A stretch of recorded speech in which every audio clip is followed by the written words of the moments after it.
Um, some people think that the message that I'm saying is kind of harsh, but it ain't my message.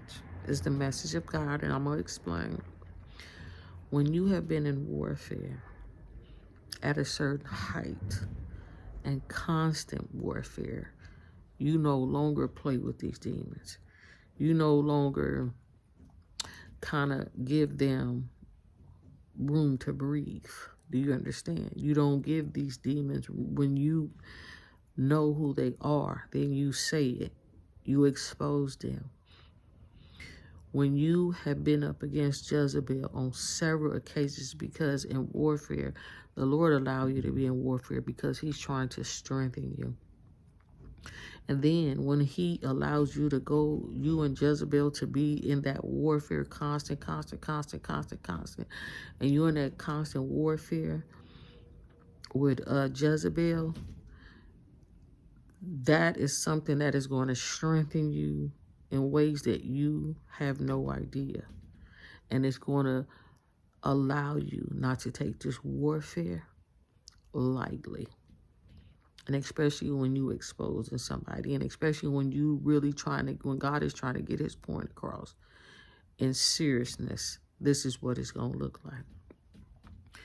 Dealing with Jezebel is not a plaything. Jezebel also had a daughter. Her name was Athaliah. And she was a complete murderous spirit. She murdered whoever she had to so that she can keep the place that she wanted to be in charge. So when you ever encountered death spells coming your way in a constant consistency, when you have had witchcraft thrown at you constantly, what do you think that's going to do for that person if they're able to live through it? A fortified city that cannot be moved. And when you realize how dangerous these spirits can be, how dangerous Jezebel is, how dangerous the spirit of her daughter is, and the rest of these wicked spirits, when you realize it, how dangerous, you no longer take warfare lightly. You no longer take, when you sense the witch in a room, you no longer take it lightly. And I'm going to explain to you. So hold on. I am going to start with Ezekiel. Okay? It says this. Ezekiel chapter 3, starting with the 3rd verse. It says, moreover, he said unto me, Son of man, eat that thou findest, eat this roll, and go speak unto the house of Israel. So I opened my mouth, and he caused me to eat the roll. And he said unto me, Son of man, cause thy belly to eat, and fill thy bowels with this roll that I give thee. Then eat it, and it was in my mouth as honey for sweetness. And he said unto me, Son of man, go get thee unto the house of Israel, and speak my words unto them. Once again. And he said unto me, Son of man, go get thee unto the house of Israel, and speak with my words unto them. For thou art not sent to a people of a strange speech. He said, I'm not sending you to a people of strange speech and of a hard language, but to the house of Israel. He's telling Ezekiel, I'm sending you to your people. He said, not too many people of strange speech and of a hard language, whose words I cannot understand. Surely have I sent thee to them, they would have hearkened. He said, but if I sent you to a people that they language and you could, he said, they would hearken to you quicker than your people who I'm sending you to. Then it says, but the house of Israel will not hearken unto thee, for they will not hearken unto me. He said, even when I send you, they're not going to listen to you because they haven't listened to me.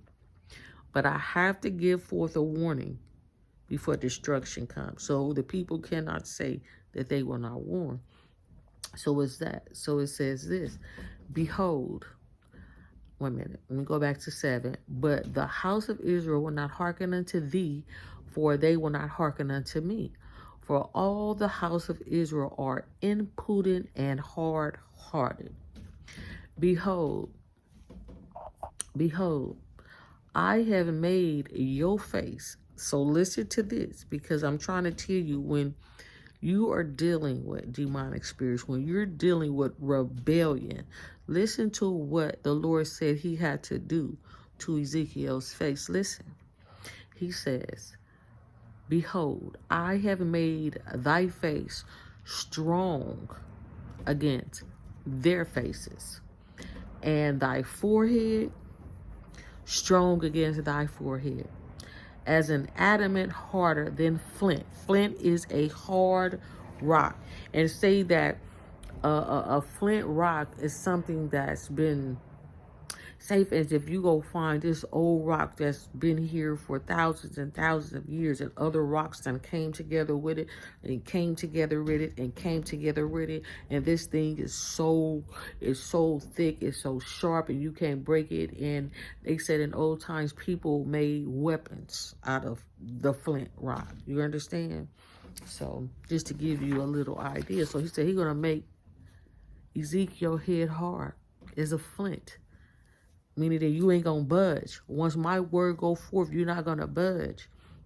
Then it says this, neither be dismayed at their looks, though they be a rebellious house. He said, because they gonna give you some type of feedback. They gonna give you some type of, puffed up and buff. They gonna come back at you, basically.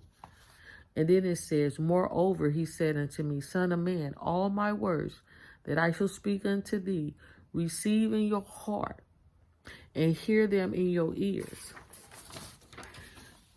and go and get thee to them of captivity unto the children of thy people, and speak unto them, and tell them, thus saith the Lord, whether they will hear it or whether they will forbear it, meaning whether they hear it or they reject it. They will not be able to say that nobody told them. Then the Spirit of the Lord took me up, and I heard behind me a voice of great rushing, saying, blessed be the glory of the Lord from this place. I heard also the noise of wings of the living creature, and touched one another, and the noise of the wheels over against them, and the noise of a great rushing. So the Spirit lifted me up and took me away, and I went in bitterness in the heat of my spirit. But the hand of the Lord was strong upon me. This is what he said again. I would in bitterness, in the heat of my spirit, but the hand of the Lord was upon me. So stay tuned for part 2.